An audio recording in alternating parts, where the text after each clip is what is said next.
आपने इंसानों के कब्रिस्तान तो बहुत देखे होंगे, लेकिन क्या आपने कभी कार, ट्रेन या जहाज के कब्रिस्तान देखे हैं? आपको सुनकर बड़ा ही अजीब लग रहा होगा, लेकिन ये पूरी तरह से सच है। और आज के इस वीडियो में मैं आपको इन्हीं कब्रिस्तानों के बारे में बहुत ही डिटेल में बताने वाला हूँ। इस लिस्ट में सबसे पहला नाम आता है चीन में मौजूद कारों के कब्रिस्तान का। चीन के सिचुआ प्रांत की राजधानी चेंगदू में एक ऐसा पार्क मौजूद है जिसे देखने के बाद आप बड़ी ही आसानी से इसे कारों का कब्रिस्तान कह सकते हैं। यहाँ पर लाखों की संख्या में लावारिस कारें खड़ी है और अब तो उनमें पेड़ पौधे भी उगाए हैं। दरअसल 2018 में चीन में एक ऐसा दौर आया जब ऑटो कंपनियां एक के बाद एक इलेक्ट्रिक कारें लॉन्च करने लगी और सभी के फीचर्स पहली वाले से और ज्यादा बेहतर होने लगे। इसके बाद लोग अपनी पुरानी गाड़ियां यहाँ छोड़कर नई गाड़ियां खरीदने लगे। चीन के रईसों के द्वारा छोड़ी गई इन कारों में बेंटले, लैंड रोवर और मर्सिडीज जैसी महंगी कारें भी हैं जिनकी कीमत करोड़ में है, लेकिन फिलहाल वो सिर्फ कबाड़ है। आपने रेलवे स्टेशन तो बहुत देखे होंगे, लेकिन ट्रेनों का कब्रिस्तान कभी नहीं देखा होगा। ग्रीस के दूसरे सबसे बड़े शहर थेसालोनिकी में ट्रेन के डिब्बों का सबसे बड़ा कब्रिस्तान मौजूद है। लेकिन सवाल ये उठता है कि ट्रेन के डिब्बों का इतना बड़ा कब्रिस्तान आखिर बना कैसे? दरअसल इसकी शुरुआत 1980 के दशक में हुई थी। उस वक्त जब ट्रेन के डिब्बे पुराने हो जाते थे तो रेलवे प्रशासन उन्हें यहाँ लाकर डंप कर देते थे।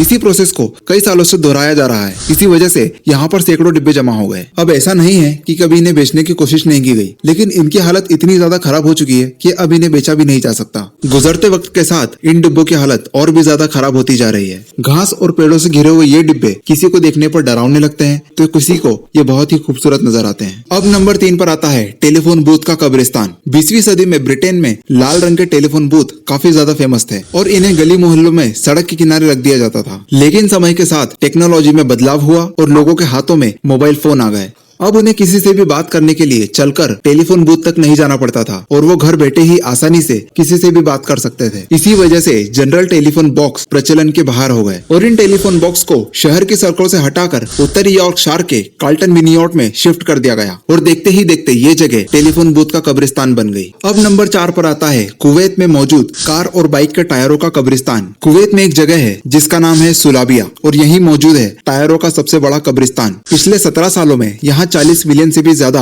गाड़ियों के टायर फेंके जा चुके हैं। टायरों के ये पहाड़ इतने बड़े हैं कि आप इन्हें आसानी से सैटेलाइट से भी देख सकते हैं। हालांकि इन्हीं टायरों की वजह से वहाँ पर रहने वाले लोगों को काफी परेशानियों का सामना भी करना पड़ता है, क्योंकि ये विशाल डंप साइट आवासीय इलाके से सिर्फ 7 किलोमीटर की दूरी पर है और कई बार इन टायरों में आग भी लग जाती है और इससे निकलने वाला काला धुआं वहाँ पर रहने वाले लोगों का बहुत बुरा हाल कर देता है। इसीलिए कुवैत सरकार ने इसे रिसाइकिल करने का काम शुरू कर दिया है और वो एक साल में करीब 3 मिलियन टायर्स को रिसाइकिल भी कर देते हैं। अब कार, ट्रेन और टेलीफोन के अलावा दुनिया में एक जगह ऐसी भी है जहां पर एयरप्लेन का ग्रेवयार्ड मौजूद है। जी हाँ दोस्तों, अमेरिका के एरिजोना के टक्सन में एक ऐसी जगह है जहां पर कबाड़ हो चुके एयरप्लेन्स को लाकर छोड़ दिया जाता है। इस जगह को डेविस मोथान एयरफोर्स बेस कहा जाता है, लेकिन ये जगह बोनयार्ड के नाम से भी फेमस है। 2600 एकड़ में फैली ये जगह 1300 फुटबॉल मैदानों के बराबर है और यहाँ करीब 4000 से भी ज्यादा अमेरिकी फाइटर जेट खड़े हैं जो अब रिटायर हो चुके हैं। अब क्योंकि एक एयरप्लेन की लाइफ 10 से 20 साल ही होती है, इसके बाद इन्हें रिटायर करके ऐसी जगह पे लाकर छोड़ दिया जाता है। इस जगह का इस्तेमाल सबसे पहले वर्ल्ड वॉर 2 के दौरान खराब हुए जहाजों को रखने के लिए किया जाता था और देखते ही देखते ये जगह जहाजों का कब्रिस्तान बन गई। आज यहाँ पर 500 से ज्यादा कर्मचारी इस जगह की देखरेख करते हैं और अगर आप यहाँ घूमने जाना चाहते हैं तो भूल जाइए, क्योंकि पहले इस जगह पर टूरिस्ट आ सकते थे, लेकिन अब यूएस गवर्नमेंट ने इस जगह पर किसी भी बाहरी व्यक्ति के आने पर पूरी तरह से रोक लगा दी। तो आज की ये जानकारी आपको कैसी लगी, आप अपनी राय कमेंट्स में दे सकते हैं। वीडियो देखने के लिए धन्यवाद।